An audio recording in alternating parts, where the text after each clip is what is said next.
Before we begin, don't forget to like the video, share your thoughts or story in the comments, and subscribe to stay updated with our latest stories. Now, before I begin, tell me, where are you watching from? I'd love to know which cities and towns are joining me for this memory that stayed with me for years. It was one of those quiet afternoons when the world feels slightly heavier than usual. The house smelled faintly of coffee and lemon polish, and the steady hum of the ceiling fan filled the silences between my thoughts.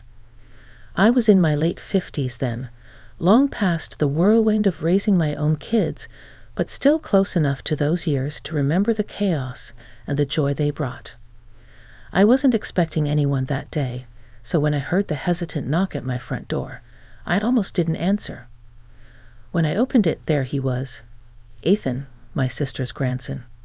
He stood there awkwardly, shoulders a little hunched, hands deep in his jacket pockets. I hadn't seen him much since he'd gone off to college, but the boyishness in his face had given way to something more complicated. You could see it in his eyes. He was trying to hold himself together. "Aunt Maggie," he said softly, almost like he wasn't sure if he was welcome. "Well, I'll be," I replied, stepping aside. "Come on in, honey. You look like you've been through a storm." He smiled, but it didn't quite reach his eyes. I led him into the living room, where the sunlight fell across the old floral couch, warming up the faded fabric. He sat on the edge, looking around like he was trying to find the right words in the wallpaper. I busied myself with pouring 2 cups of coffee, something familiar to break the quiet.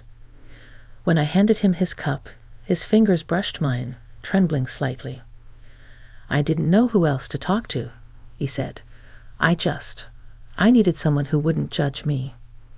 There was something in the way he said it, soft but desperate, like he'd rehearsed the sentence 100 times. I nodded, easing into the armchair across from him. "Well, you came to the right place. No judgment here. What's on your mind, sweetheart?" He hesitated. Outside, the wind picked up, rustling the trees in the yard. It sounded like whispers pressing against the windows. He looked down at his cup, then back at me. "I've been feeling lost," he finally said, like I'm supposed to have things figured out by now, but the more I try, the less sense life makes. I understood that feeling all too well, that ache of not knowing if you're living the life you were meant to.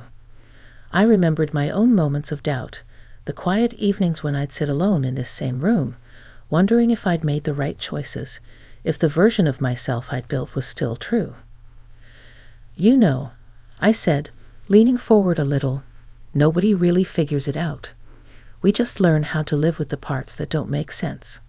That's the trick." He looked up, his eyes softening. "Did you ever feel like that, like you didn't belong anywhere?" "All the time," I admitted. "Even now sometimes. But then I remind myself, belonging isn't something you find out there. It's something you build right here," I said, tapping my chest. That made him smile, a real one this time. The kind that starts small but lingers. For a moment, the air between us shifted, easy and warm. The years between us didn't matter. It was just 2 souls trying to make sense of the world. We talked for hours. About his studies, about the people he'd left behind, about how hard it was to start over when you're young and scared. The more he spoke, the more I saw the little boy I used to babysit hiding behind the man he'd become. And yet there was something new there too, a quiet strength, an openness I hadn't seen before. As the sun began to set, the room filled with a golden glow. I could see the outline of dust motes floating lazily in the light. He looked at me and said, "I didn't think anyone would understand. You make it sound okay, somehow." I chuckled softly. "It is okay, Ethan. Life doesn't stop being messy, but that's where we find the good stuff, the real stuff." He nodded, then stood, walking toward the window. "I'm glad I came," he said, his voice quieter now. "I didn't expect it to feel this easy to talk to you." Something about that touched me deeply. It wasn't just his words. It was the honesty behind them. I realized in that moment that guidance isn't about giving answers.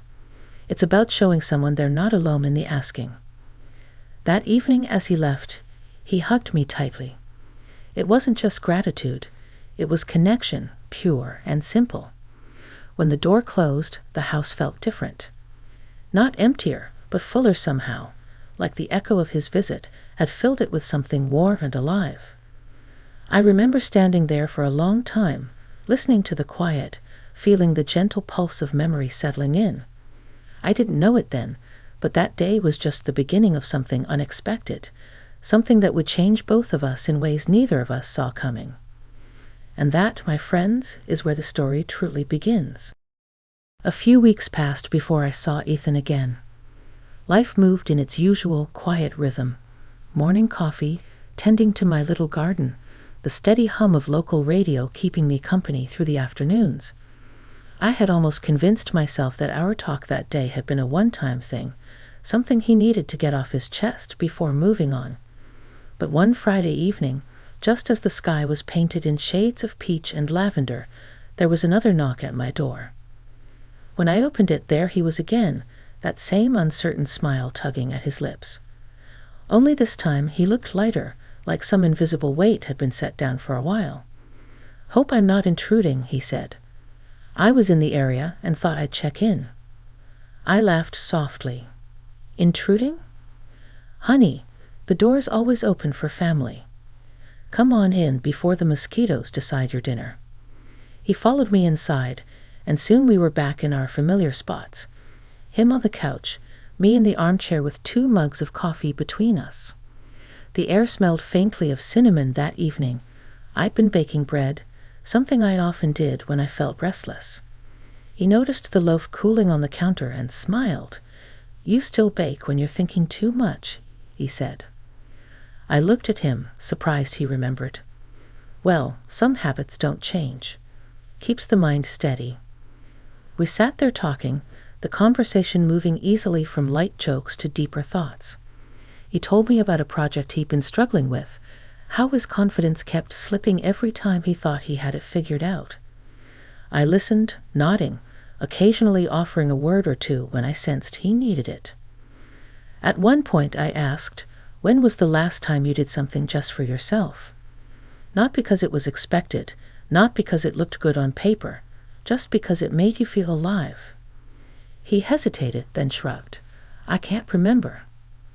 That answer hit me harder than I expected. It reminded me of my own younger years. How easily we forget the small joys when we're chasing something bigger. So I said, "Well, then it's time to remember. You can't pour from an empty cup, Ethan. You have to fill your own first." He leaned back, looking thoughtful. "How do you do that?" By slowing down, I said simply. By listening to the quiet, by letting yourself be okay with not knowing everything right now. We fell into silence then, the kind of silence that isn't uncomfortable, but full. Outside, the crickets had started their nightly song, and somewhere down the street, a dog barked lazily. I looked over at him, and in that soft light from the lamp, he seemed calmer, like the noise in his head had quieted a bit. "You know," he said after a moment, "when I came here last time, I didn't think talking would help, but it did. It really did." "I'm glad," I replied, smiling. "Sometimes we just need someone to remind us we're allowed to breathe." He nodded, then chuckled lightly. "My friends would laugh if they knew how much wisdom I get from my great aunt." "Let them laugh," I said, laughing too. "They'll get there eventually." When he stood to leave, he hesitated at the door again, just like before. "And I come by again sometime?" he asked. I looked at him, his sincerity shining through, and felt a warmth spread through me. "Of course you can. Anytime." After he left, I sat by the window, watching the taillights fade into the night. Something inside me stirred, a mixture of pride, tenderness, and an old, familiar ache. I realized that guiding someone wasn't just about giving advice. It was also about rediscovering parts of yourself you thought were long gone.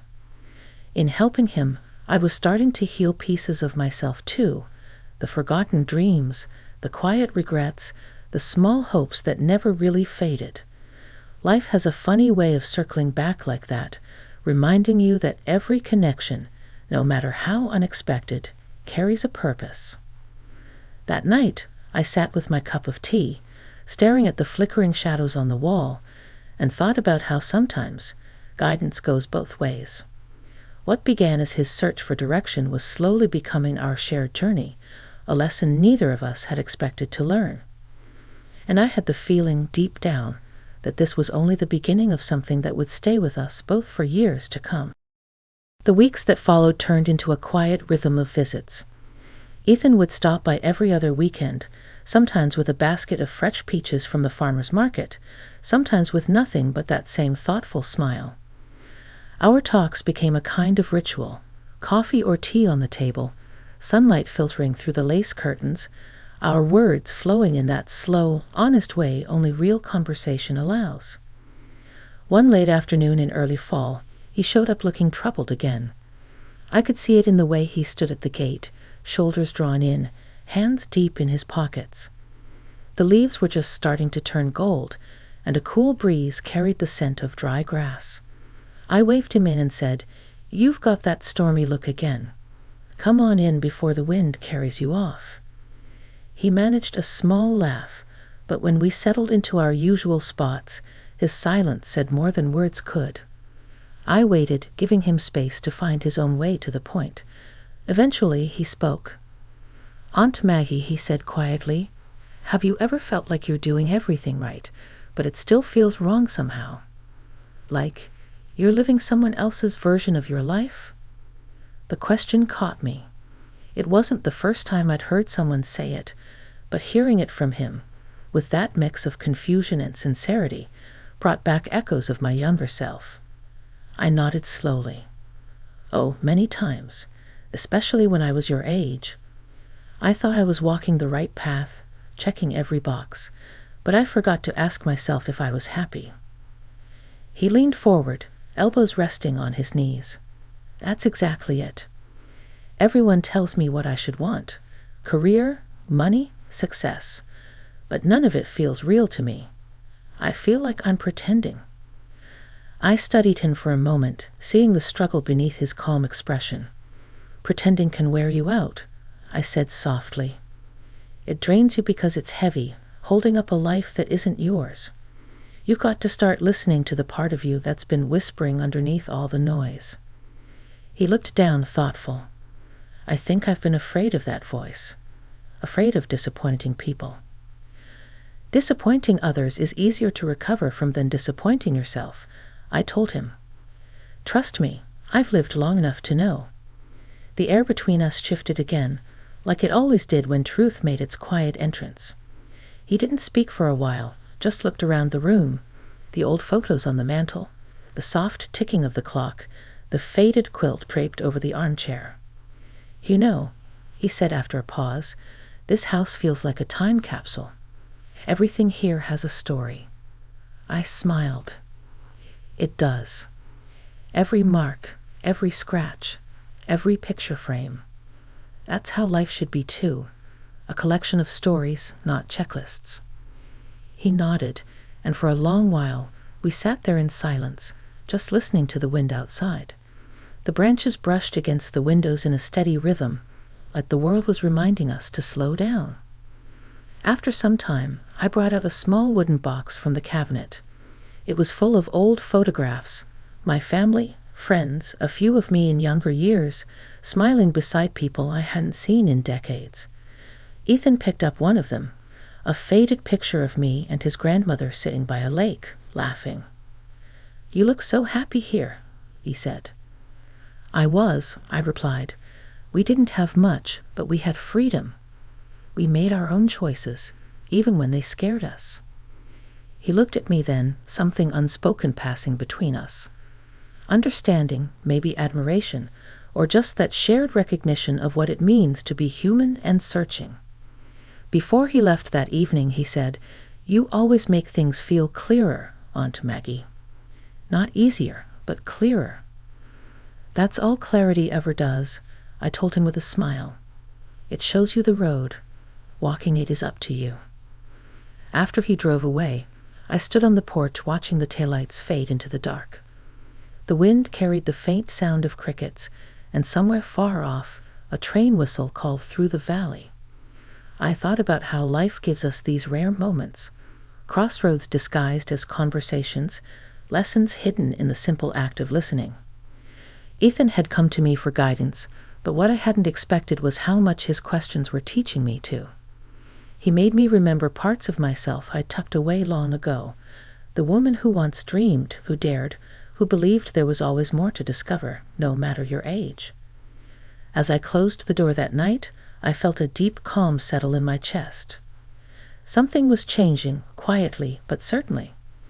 The bond between us had deepened beyond advice or obligation. It had become something steady and real, two people finding their footing in life's uncertain terrain, side by side. And though I couldn't see where his journey would lead next, I had a feeling that the next time he came knocking, it wouldn't just be for guidance. It would be for something neither of us had yet found the words for. It was late winter when Ethan came by for what would become our last long talk. The sky had that soft gray tint, the kind that makes the world feel hushed and thoughtful. The bare trees in my yard stood still against the pale light, and a faint smell of wood smoke drifted from the neighbor's chimney. Inside, I'd made stew for supper, slow-cooked, hearty, the kind that warms both stomach and spirit. He arrived just as the first snowflakes started to fall. When I opened the door, his cheeks were flushed from the cold, and his smile carried that familiar mix of shyness and warmth. "I hope I'm not catching you at a bad time," he said, brushing snow from his coat. "You picked the perfect time," I replied. "Dinner's ready, and I was just thinking how nice it'd be to have company." We ate quietly for a while, the clinking of spoons and the crackle from the small fireplace filling the space between us. I could tell something was weighing on him again. There was a stillness in his eyes, the kind that comes when you're standing at the edge of a decision. After a moment, he set his spoon down. "Aunt Maggie," he said softly, "I've decided to leave the city. I got an offer to work at a small environmental nonprofit out west. It's not a big paycheck, but it feels right. It feels like me." I looked at him, taking in his words, the steady conviction in his tone. For a heartbeat, I saw the little boy he used to be, the one who'd sit on the porch steps with scraped knees and big dreams. And then, just as quickly, I saw the man he had become, finally ready to follow his own compass. "I think that sounds wonderful," I said, smiling. "You've been searching for your path, and it sounds like you've found it." He let out a slow breath, almost a sigh of relief. "I was afraid you'd think I was throwing away my education or making a mistake."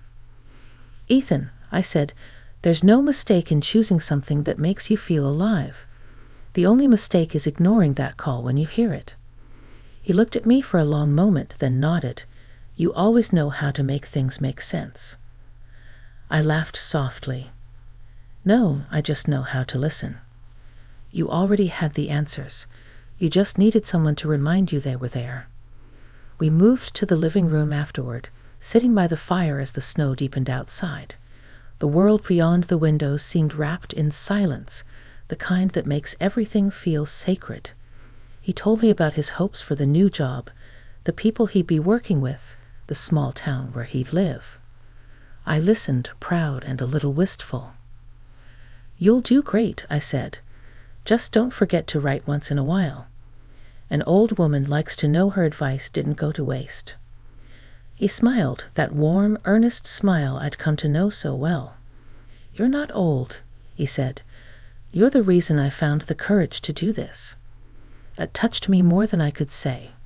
I felt my throat tighten, and I had to look away for a moment, pretending to adjust the fire. "Well," I murmured, "then it was all worth it." When it came time for him to leave, we stood in the doorway a little longer than usual. The snow had thickened, falling in slow, silent flakes that caught the porch light like tiny sparks.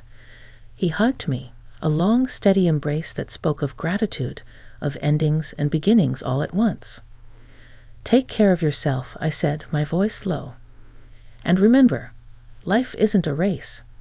It's a walk, sometimes slow, sometimes winding, but always worth it." He nodded. "I'll remember." I watched him walk down the path, his footsteps leaving a soft trail in the snow until the darkness folded around him. For a moment, I felt the ache of goodbye settle in my chest. But then, almost as quickly, came the warmth, the quiet pride of knowing he was stepping into the life he was meant to live. That night, after the house fell silent again, I sat by the window with a cup of tea, watching the snow pile up on the fence. I thought about how life has a way of circling back, how one visit at your door can turn into a bond that changes both lives forever. Ethan had come to me for guidance, but what he didn't realize was that he'd given me something too. He reminded me that growth never really stops, no matter your age, that it's never too late to rediscover your own spark, or to feel deeply connected to another soul simply through listening and caring. Now, years later, when I think back on that winter night, I can still see him walking away through the snow, shoulders straight, head high. And I can still feel that quiet certainty that sometimes the guidance we give others becomes the very thing that guides us home.